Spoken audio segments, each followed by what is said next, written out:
की दादरी से है, जहां राज्य पशुधन प्रदर्शनी में सीएम मनोहर लाल ने अवलोकन किया। इस दौरान उन्होंने कहा कि पशु किसान परिसर का सदस्य होता है। देश में पशुओं की पूजा होती है, जो हमारे परिवार के सदस्य हैं। इस दौरान कृषि मंत्री जेपी दलाल और नगर निकाय मंत्री कमल गुप्ता भी मौजूद रहे।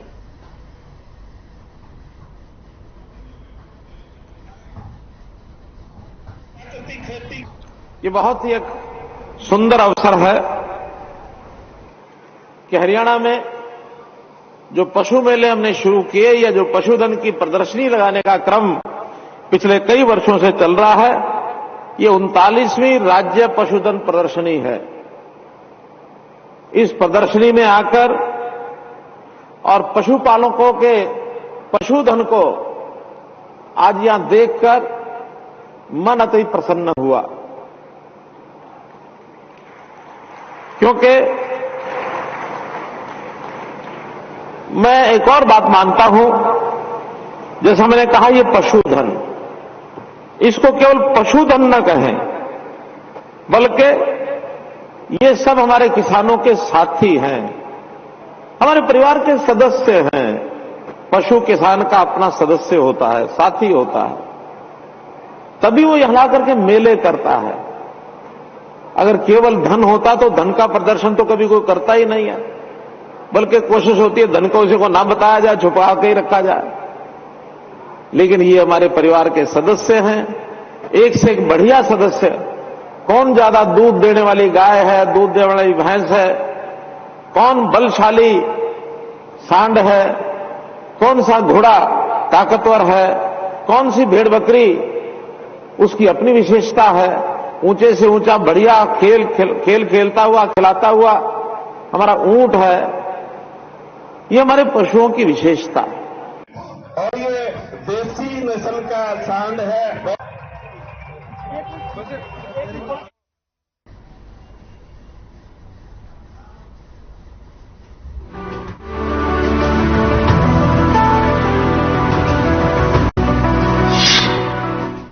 हरियाणा कांग्रेस ने हिंडनबर्ग की रिपोर्ट और प्रदेश के कई मुद्दों को लेकर प्रदर्शन किया। पार्टी के प्रदेश अध्यक्ष उदय भान और राज्यसभा सांसद दीपेंद्र हुड्डा के नेतृत्व में चंडीगढ़ सेक्टर 9 के पार्टी कार्यालय में कार्यकर्ता और नेता इकट्ठा हुए, जहां से सभी नेता राजभवन के घेराव के लिए निकले। हरियाणा कांग्रेस का कार्यक्रम चलो राजभवन मार्च के तहत आयोजित किया गया था। इसमें खास तौर पर हिंडनबर्ग की रिपोर्ट के मामले में केंद्र सरकार को घेरने का कार्यक्रम था। कांग्रेस मंत्री चलो राजभवन मार्च के तहत सरकार से हिंडनबर्ग रिपोर्ट पर जांच करवाने की मांग कर रही हैं। इसके साथ ही प्रदेश के कई मुद्दों पर भी रोष प्रकट किया गया। कांग्रेस नेताओं का यह साफ कहना है कि केंद्र सरकार हिंडनबर्ग रिपोर्ट के मामले में जांच करवाने से पीछे हट रही है और केंद्र सरकार इस मामले की जांच करवाने से डर रही है।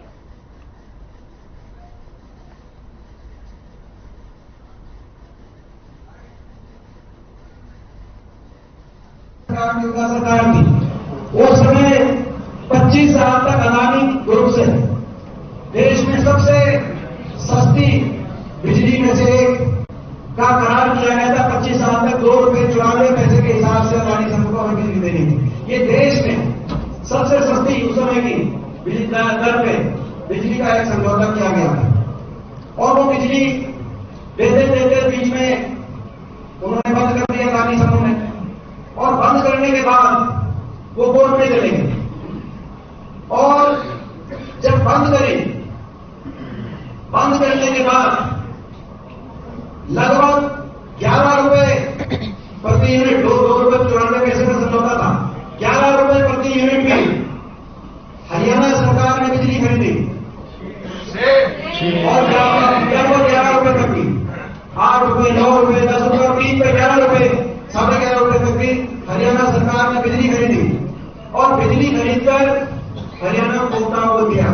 लेकिन पैसा किसका था? वो हरियाणा के लोगों का पैसा था। मुद्दों की बात है, मुद्दे अनेक हैं, एक नहीं अनेक है। आपने देखा होगा कि पिछले 9 साल में जब से भाजपा सरकार सत्ता के अंदर केंद्र और प्रदेश में आई है, इन्होंने अनेकों वादे जनता से किए, लेकिन उनमें से कोई भी वादा पूरा नहीं कर पाए। ये स्पष्ट तौर पर नजर आ रहा है कि इनकी कथनी और करने में बहुत बड़ा अंतर है। कितनी जबरदस्त बेरोजगारी आज पूरे देश में है और विशेष तौर पर हरियाणा के अंदर, हरियाणा जहां रोजगार में नंबर 1 होता था, आज बेरोजगारी में नंबर 1।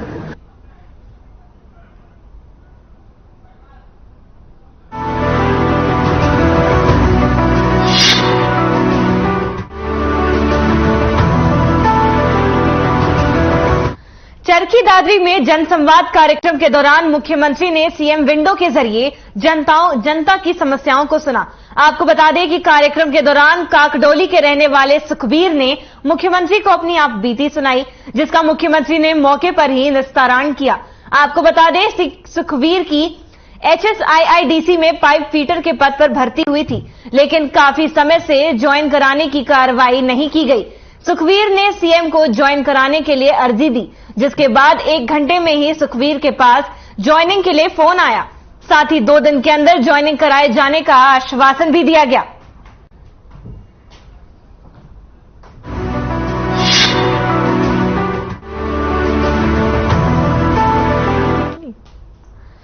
हरियाणा के गृह एवं स्वास्थ्य मंत्री अनिल विज ने भारतीय जनता पार्टी के हरियाणा प्रदेश प्रभारी और त्रिपुरा के पूर्व मुख्यमंत्री बिप्लब कुमार देव का अंबाला छावनी में स्वागत किया और इसके साथ उन्होंने उनके साथ अंबाला के मशहूर गोलगप्पों का आनंद भी लिया।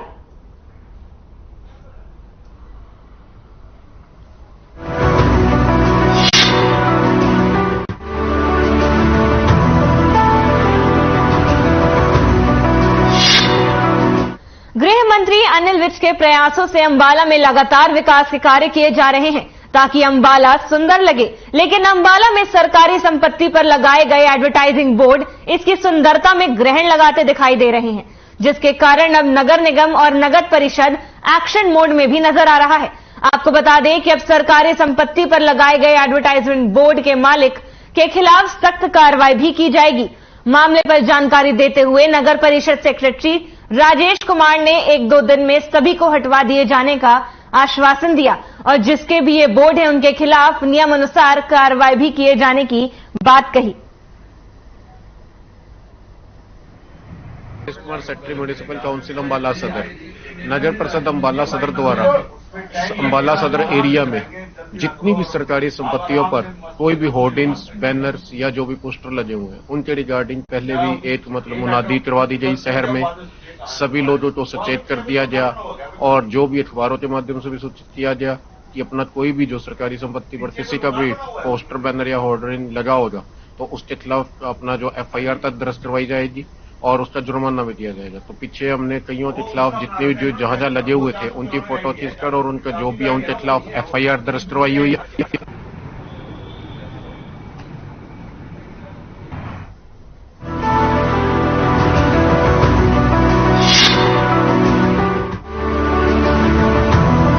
कोरोना के बाद अब लोगों को देश में फैल रहे वायरस H3N2 इन्फ्लुएंजा का डर सताने लगा है। केंद्र ने भी राज्य को अलर्ट रहने को कहा है। वहीं हरियाणा स्वास्थ्य विभाग ने भी सभी जिलों में एडवाइजरी जारी कर दी है। इन सब के बीच अंबाला के CMO कुलदीप सिंह ने कहा कि इससे लोगों को पैनिक होने की जरा भी जरूरत नहीं, क्योंकि तापमान के बढ़ने के साथ ही फिलहाल अभी स्कूल के बच्चों के पेपर भी चल रहे हैं, वे थोड़ा सावधानी बरतें और अगर किसी बच्चे में इस वायरस के लक्षण पाए जाते हैं तो वे पेपर में दूसरे बच्चों से दूर ही बैठें। उन्होंने आगे कहा कि ये वार्षिक परीक्षाएं हैं, देनी भी जरूरी है, इसलिए बच्चे थोड़ा ध्यान रखें क्योंकि ये वायरस बच्चों व बुजुर्ग में जल्दी फैल रहे हैं।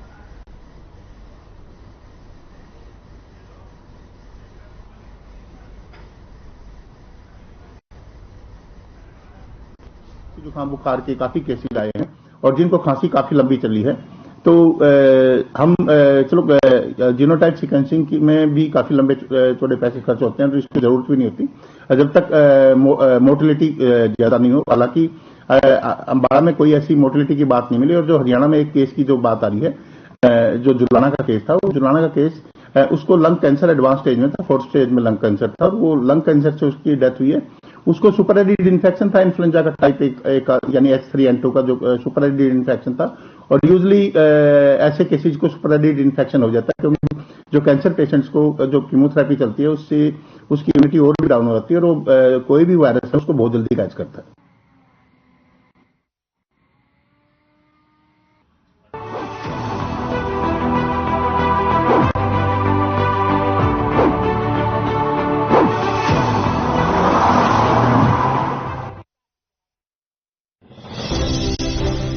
ग्राम स्वराज की परिकल्पना को आगे बढ़ाते हुए हरियाणा सरकार पंचायती राज संस्थाओं को सशक्त कर रही है। गांवों में सुव्यवस्थित विकास के लिए हरियाणा सरकार ने पंचायतों को संपूर्ण अधिकार देते हुए पंचायती राज संस्थाओं को मजबूती प्रदान की है। पंचायत फंड अथवा ग्रांट से विकास कार्यों के लिए कितनी ही धनराशि के उपयोग की समस्त वित्तीय एवं प्रशासनिक शक्तियां पंचायतों को दी गई हैं। इसमें से 2 लाख रुपए तक के विकास कार्य पंचायतें बिना ई टेंडर के कोटेशन के आधार पर करा सकती हैं, जबकि सरकार के अन्य सभी विभागों में 1 लाख रुपए से अधिक के कार्यों के लिए भी ई टेंडर प्रक्रिया जरूरी है। पंचायती राज संस्थाओं में 2 लाख से अधिक और 25 लाख रुपए तक की लागत के विकास कार्य सरल ई टेंडर प्रक्रिया के माध्यम से कराने का प्रावधान है। 25 लाख से ऊपर के कार्यों के लिए भी सामान्य ई टेंडर प्रक्रिया है। गांवों में लगभग 90% से अधिक विकास कार्य 25 लाख रुपए तक की लागत के ही होते हैं। ई टेंडर प्रक्रिया में संबंधित पंचायती राज संस्था द्वारा प्रस्ताव पास किया जाएगा कि कौन सा विकास कार्य करवाना है। जेई पंचायती राज DNIT यानी कि डिटेल्ड नोटिस इनवाइटिंग टेंडर तैयार करेगा। 7 दिन की नोटिस अवधि के साथ संबंधित कार्य का ई टेंडर जारी किया जाएगा।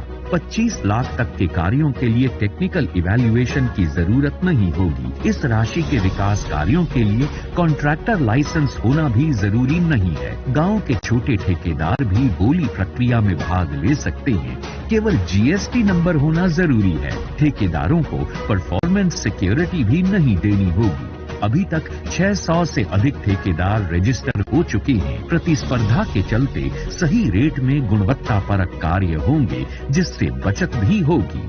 टेंडरिंग के बाद बोली की प्रक्रिया शुरू की जाएगी व सफल एजेंसी को वर्क अलॉट कर दिया जाएगा। सामान्यतः 30 दिनों की प्रक्रिया में कार्य शुरू हो जाएगा। विकास कार्यों की निगरानी पंचायतों के जिम्मे ही होगी। कार्य उपरांत बिल की अदायगी 7 दिन के अंदर DBT के माध्यम से होगी, यानी भुगतान सीधा ठेकेदार के खाते में। ई टेंडर की प्रक्रिया बेहद सरल और तेज है। कोई भी कॉन्ट्रैक्टर जरूरी दस्तावेज अपलोड करने के बाद पोर्टल के जरिए ई टेंडर के लिए आवेदन कर सकता है। पूरी प्रक्रिया हरियाणा इंजीनियरिंग वर्क्स पोर्टल पर मौजूद रहती है, जहां टेंडर फ्लोट होने से लेकर उसकी लागत और कार्य पूर्ण होने तक का पूरा विवरण कोई भी देख सकता है। इस कारण ढिलाई या टाल मटोल और तय समय पर काम नहीं होने की समस्या से मिलेगा छुटकारा, क्योंकि अब सबकी जवाबदेही तय कर दी गई है। पहले तो हमारे को कुछ पता ही नहीं था। अभी टेंडरिंग से ये है कि कहाँ पे क्या काम हो रहा है, उसके बारे में हम ऑनलाइन चेक कर सकते हैं। एक अच्छी शुरुआत है, इससे हमारे उसमें पारदर्शिता आएगी। हम इससे खुश हैं। सरकार ने बहुत अच्छा कदम बढ़ाया है और ई टेंडरिंग से एक ईमानदारी से कार्य किया जाएगा। पूर्व में पंचायत स्तर पर कोई काम कराने के लिए कई स्तरों पर तकनीकी मंजूरी लेने में ही लंबा समय लगता था, पर अब सब कुछ तय सीमा में होने के कारण ग्रामवासियों और पंचायतों को काम करवाने के लिए बाट नहीं देखनी पड़ेगी। अब सभी प्रस्तावित कार्यों से जुड़े दस्तावेजों का इलेक्ट्रॉनिक रिकॉर्ड भी रखा जा सकेगा। पहले ये रिकॉर्ड मैनुअली रखा जाता था, जिससे सरपंचों को कई तरह की मुश्किलों का सामना करना पड़ता था, पर अब मुश्किलें नहीं, आसानी है। इसकी कामयाबी इसी बात से समझी जा सकती है कि ग्राम पंचायत द्वारा अलग अलग कार्यों के लिए अभी तक 4000 से अधिक प्रस्ताव आ चुके हैं, जिनमें से लगभग 3000 प्रस्ताव ऐसे हैं जिन्हें पूरा करने में 2 लाख से अधिक की राशि खर्च होगी। इस दिशा में हरियाणा इंजीनियरिंग वर्क्स पोर्टल ने करीब 2500 कार्यों का अनुमानित खर्च भी तैयार कर लिया है, और जिसमें से 1100 प्रस्तावों को प्रशासनिक स्तर पर मंजूरी भी मिल गई है, जिसके लिए जारी 800 टेंडर्स में से 100 से अधिक टेंडर्स की बोली की प्रक्रिया भी पूरी हो चुकी है। पहले ये बातें शायद किसी को पता नहीं चल पाती होंगी, पर अब ई टेंडर के कारण सब कुछ सबके सामने है। पंचायतों को सशक्त करने के साथ ई टेंडर प्रक्रिया जनहित में बड़ा कदम है। प्रतिस्पर्धा से पारदर्शिता, कार्य की गुणवत्ता, कार्य कुशलता और सरलता के साथ पंचायती राज संस्थाओं में विकास कार्य तेजी से होंगे। पारदर्शिता और विकास, ई टेंडर पर सबको विश्वास।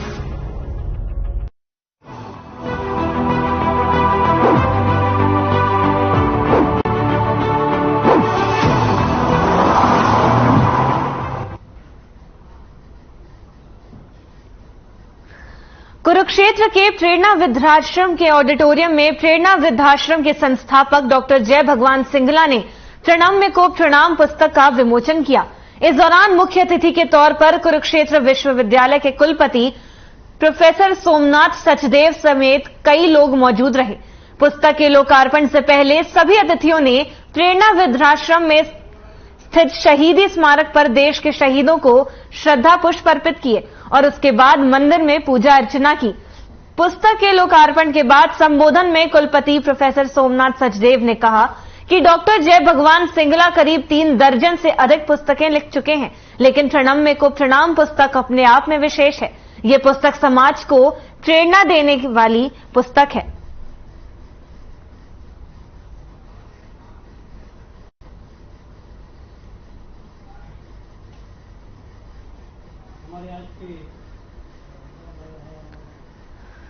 आज मेरे जीवन की एक बड़ी भारी तमन्ना पूरी हुई है। मैंने अपने पिताजी पर बड़े श्रद्धा भाव से एक पुस्तक जो ग्रंथ का रूप ले गई बाद में, वो लिखी थी और मेरी बड़ी तमन्ना थी कि उनको श्रद्धांजलि ऐसे बढ़िया समारोह में दी जाए ताकि जितनी बड़ी वो शख्सियत थे उनके अनुपात में कुछ तो मैं कर पाऊं।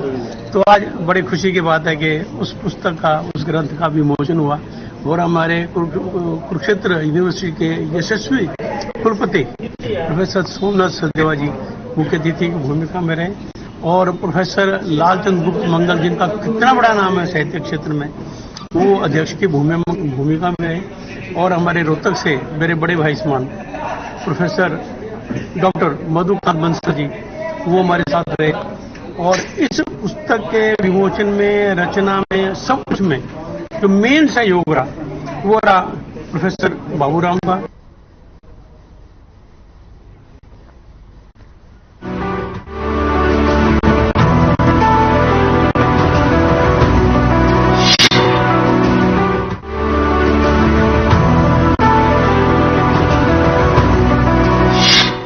यमुनानगर के थाना शहर पुलिस टीम को बड़ी सफलता हाथ लगी है।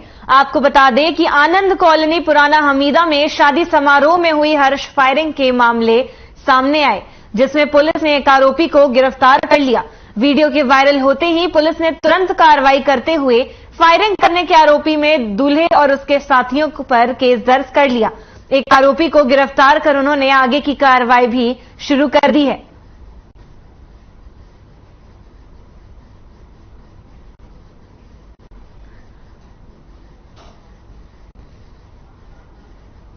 कल दिनांक 11/3/2023 को हमारे यहाँ हमीदा में robin son of Surendra Singh वासी हमीदा की शादी थी, जो ज्योति पैलेस यमुनानगर में हुई थी। और इस शादी में उसके फ्रेंड्स जो संदीप सिंह सन ऑफ कुलदीप सिंह वासी हमीदा ने तुरंत फायर किए थे वहां ज्योति पैलेस में। उसके बाद जब शाम को डोली वापस घर आई, हमीदा में आई, तो लड़के ने अपने फ्रेंड संदीप को फिर बोला कि शगुन कर और हमारे 2 फायर कर। तो यहाँ भी गेट के बाहर जब सब लोग खड़े हुए थे तो संदीप कुमार ने 2 राउंड फायर किए। उसके बाद रोबिन ने संदीप से वो रिवॉल्वर ले ली और खुद 1 राउंड फायर किया। जो इसने ऐसा करके जो आसपास के लोग थे उनकी जान को जोखिम में डाल दिया। तो इसकी सूचना मिलने पर हमने तुरंत कार्रवाई करते हुए मुकदमा दर्ज किया और मौके पे संदीप कुमार को अरेस्ट कर गया।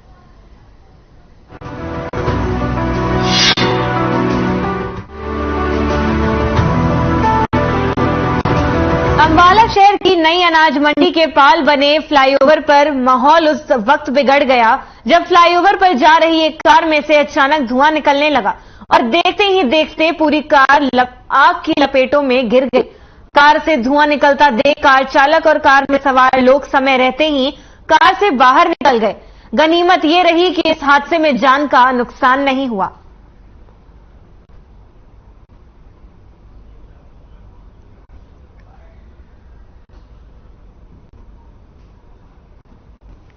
ये गाड़ी क्या बोलते चौक से तरफ से मान चौक से आ रही थी, तो पुल क्रॉस करते समय इसमें अचानक आग लगी, जिसमें ना किसी प्रकार का जान माल का नुकसान नहीं हुआ है, सिर्फ अचानक आग लगी है इसमें। उसके बाद हमने फायर ब्रिगेड को फोन किया, फायर ब्रिगेड आने के बाद आपको नहीं हुआ ना, इसमें कोई जानी नुकसान नहीं हुआ है।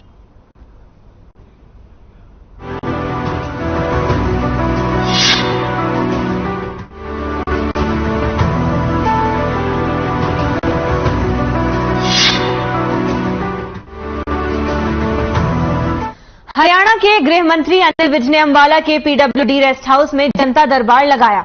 इस दौरान अनिल विज ने प्रदेश भर से आए 5 से 6 हजार फरियादियों की शिकायतें सुनी।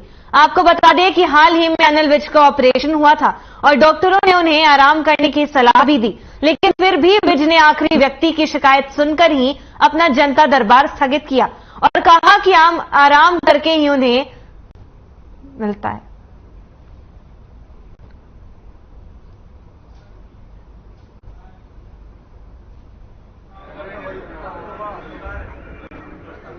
काम करने से ये आराम मिलता है। सर, आज लगभग कितने लोगों की समस्या सुनी? नहीं, 5-6 हजार बता रहे हैं, बाकी तो गिन के पता लगेगा। आगे भी इसी तरह सिलसिला जारी अब बिल्कुल ऐसे ही रहेगा, लगातार सुनते रहेंगे और लगातार लोगों की जो दुख तकलीफ है उसमें साथ खड़े हैं और साथ खड़े रहेंगे। सर, आज ज्यादातर फिर पुलिस के खिलाफ शिकायतें आई? नहीं, सभी डिपार्टमेंटों की हैं, कोई ऐसा नहीं है कि पुलिस की नहीं। पुलिस का क्योंकि मेरा डिपार्टमेंट है इसलिए लोग खास तौर से मेरे पास आते हैं, ऐसी कोई बात नहीं है, सभी डिपार्टमेंट होते हैं। हमारे क्षेत्र का एक कॉलेज है हरियाणा इंजीनियरिंग कॉलेज, उसकी शिकायत लेके आया हूँ मैं। यहाँ पे फर्जीवाड़ा हो रहा है वहाँ पे दबा के, और मैं सुबह यहाँ पे 6 बजे पहुँच गया था जी, और अब रात के 10 बजने वाले हैं। और अब देखो बड़ी उम्मीदों से आए हैं और हमें पूरी उम्मीद है कि यहाँ से हमें समाधान मिलेगा हमारी समस्या का। मेरी पैतृक जमीन भौंसी गांव में है, जिसपे कुछ लोगों ने, जो पीछे बीजेपी से एक किसान मोर्चा के अध्यक्ष हैं, उन्होंने कब्जा करा दिया गया है, जो पीछे पंचायती जमीन में प्लॉट काट के बेच रहे हैं, जिनकी लोगों के पास कोई रजिस्ट्रियां नहीं है। मेरे पास रजिस्ट्री है, अब मेरी जमीन को हड़पना चाहते हैं, जिसपे मेरे घर में एक मर्डर भी कराया जा चुका है और मेरे ऊपर पुलिस भी दबाव बना रही है, जिसकी वजह से 154(3) और 354 के कई मुकदमे मेरे घर पे सब पे लगा दिए गए हैं। पुलिस वाले की समस्या लेकर जो मेरे को जान से मारने की धमकी दे रहा है, और एक उसने गलत अरेस्ट कर लिया जिससे रिकवरी कर ली, और जो अंदर है 3 लड़के वीडियो है उनके, वो अरेस्ट नहीं कर रहा, और 3 लड़के, एक लड़का बाहर से अरेस्ट, उससे रिकवरी भी कर ली। क्या बाहर उठ कर गए हैं सर पैसे? सर यही लास्ट उम्मीद है अनिल विज जी। ये जो आपका सैनिक बोर्ड होता है वहां से लिखवा लिया?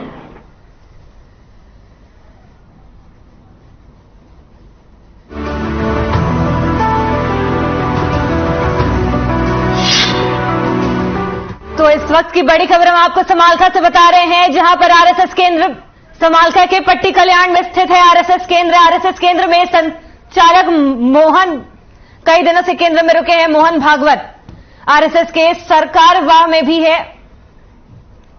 तो ये बड़ी खबर, आरएसएस केंद्र पहुंचे सीएम मनोहर लाल। वहीं समालखा के पट्टी कल्याण में स्थित है आरएसएस केंद्र में संचालक है मोहन भागवत भी है मौजूद। कई दिनों से केंद्र में रुके हैं मोहन भागवत, आरएसएस के सरकारवाह में भी है मौजूद। तो ये बड़ी खबर हम आपको बता रहे हैं, जहां केंद्र में आरएसएस की चल रही है बड़ी बैठक। रविवार से जारी है केंद्र में आरएसएस की बैठक। देश भर के 34 संगठन ले रहे हैं हिस्सा। कई दिनों से केंद्र में 14। तो इस वक्त की बड़ी खबर हम आपको बता रहे हैं, जहां केंद्र में आरएसएस की चल रही है बड़ी बैठक। रविवार से जारी है केंद्र में आरएसएस की बैठक। देश भर के 34 संगठन ले रहे हैं हिस्सा। 1400 से ज्यादा प्रतिनिधि पहुंचे हैं केंद्र आरएसएस के सरकारवार में पहुंचे। तो तस्वीरें आपको सीधा समालखा से दिखा रहे हैं, जहां आरएसएस केंद्र पहुंचे हैं सीएम मनोहर लाल।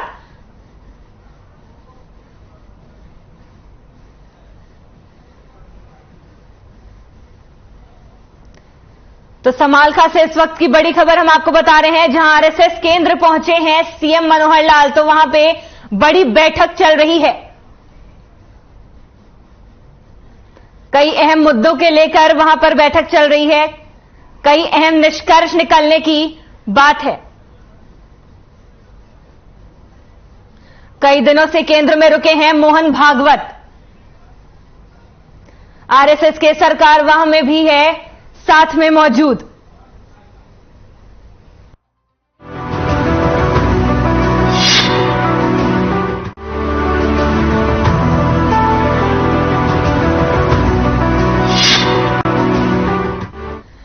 अंबाला में रेलवे के सफाई कर्मचारी कल से धरने पर बैठ गए और काम को रोक दिया। कर्मचारियों का यह कहना है कि हमें जो सैलरी दी जा रही है वो बहुत कम है, उसे बढ़ाया जाए और महीने में हमें कोई छुट्टी भी नहीं मिलती।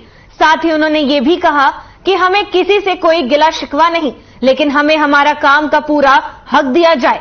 वहीं सफाई कर्मचारियों के अधिकारी सुमित शर्मा ने बताया कि इन्होंने बिना किसी इंफॉर्मेशन के साथ को काम रोक दिया, लेकिन इनकी जो मांग है वो हम मान नहीं सकते, क्योंकि सरकार से जितना हमें मिलता है उसके अनुसार हम इन्हें दे रहे हैं और इनको यही कहेंगे कि काम पर आएं और अपनी ड्यूटी को संभाल लें। तो